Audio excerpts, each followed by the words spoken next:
നമ്മുടെ പുതിയ വീഡിയോയിലേക്ക് എല്ലാവർക്കും സ്വാഗതം. മാങ്ങയിട്ട നല്ല നാടൻ മോര് കാച്ചിയത് ചോറിൻ്റെ കൂടെ കഴിക്കാനും സദ്യയ്ക്കൊക്കെ സൂപ്പറാട്ടോ.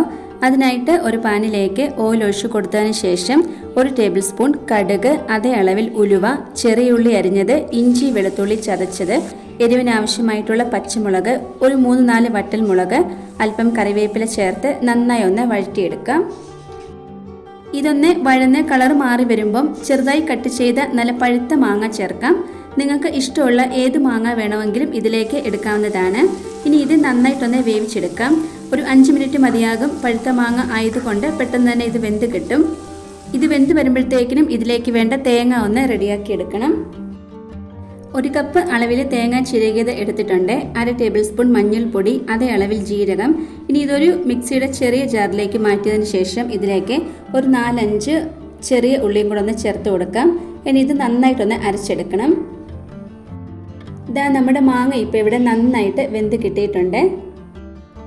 ഇനി ഇതിലേക്ക് നമ്മൾ നേരത്തെ അരച്ചെടുത്തിട്ടുള്ള ആ ഒരു തേങ്ങയുടെ മിക്സ് ഒന്ന് ചേർത്ത് കൊടുക്കാം. ആ ഒരു ജാറ് കഴുകി കുറച്ച് വെള്ളം കൂടെ ഒന്ന് ചേർത്ത് കൊടുക്കുന്നുണ്ട്. എന്നിട്ടിത് നന്നായിട്ടൊന്ന് മിക്സ് ആക്കി എടുക്കണം. ഇത് ചെറുതായിട്ടൊന്ന് ചൂടായാൽ മതി, ഒരുപാട് അങ്ങ് തിളച്ചു പോവരുത്. തിളച്ചു പോയി കഴിഞ്ഞാൽ നമ്മൾ തേങ്ങ ചേർത്തത് കൊണ്ട് ഇത് പെട്ടെന്ന് പിരിഞ്ഞു പോകും. ഫ്ലെയിം ഓഫ് ചെയ്തതിന് ശേഷം ഇതിലേക്ക് തൈരൊന്ന് ചേർത്ത് കൊടുക്കാം. ഞാനിപ്പം 1 കപ്പ് അളവിലാട്ടോ തൈര് ചേർത്ത് കൊടുക്കുന്നത്. ഉപ്പിട്ട് നന്നായിട്ടൊന്ന് ബീറ്റ് ചെയ്തതിന് ശേഷം ഇതിലേക്ക് ഒഴിച്ചു കൊടുക്കാം.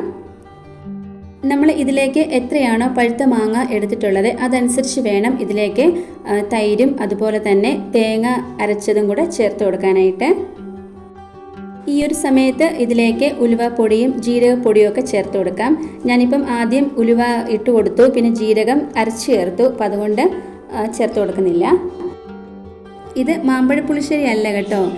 ഇത് നമ്മൾ സാധാരണ മോര് കാച്ചുന്നതിനോടൊപ്പം കുറച്ച് മാങ്ങ ചേർത്ത് കൊടുത്തേ ഉള്ളൂ. പഴുത്ത മാങ്ങ മാത്രം ചേർത്ത് കൊടുക്കണമെന്നില്ല. സാധാരണ പച്ചമാങ്ങയാണെങ്കിലും ചേർത്ത് കൊടുത്തിട്ട് നമുക്ക് ഒരു മോരുകറി ഉണ്ടാക്കാവുന്നതാണ്. നമ്മുടെ ഈ ഒരു ചാനലിൽ മോരുകറിയുടെ വേറെ റെസിപ്പീസൊക്കെ അപ്ലോഡ് ചെയ്തിട്ടുണ്ട്. അതൊക്കെ കാണാത്തവരുണ്ടെങ്കിൽ ഒന്ന് കണ്ട് സപ്പോർട്ട് ചെയ്യണേ. ഇതാ നമ്മുടെ മോരുകറി റെഡി ആയിട്ടുണ്ട്. വളരെ എളുപ്പമായിട്ടോ ഇത് ഉണ്ടാക്കിയെടുക്കാനായിട്ട്. അതുപോലെ തന്നെ ചോറിൻ്റെ കൂടെ കഴിക്കാനായിട്ട് നല്ല ടേസ്റ്റുമാണ്. ഇതുപോലെ എല്ലാവരും ഒന്ന് ഉണ്ടാക്കി നോക്കണേ. ഇന്നത്തെ നമ്മുടെ ഒരു റെസിപ്പി എല്ലാവർക്കും ഇഷ്ടമായി കാണുമെന്ന് വിചാരിക്കുന്നു. ഇഷ്ടമായിട്ടുണ്ടെങ്കിൽ ലൈക്കും കമൻറ്റും സബ്സ്ക്രൈബും ഒന്നും ചെയ്യാൻ മറന്നു പോകരുതേ. അടുത്തൊരു വീഡിയോയിൽ കാണാം. താങ്ക്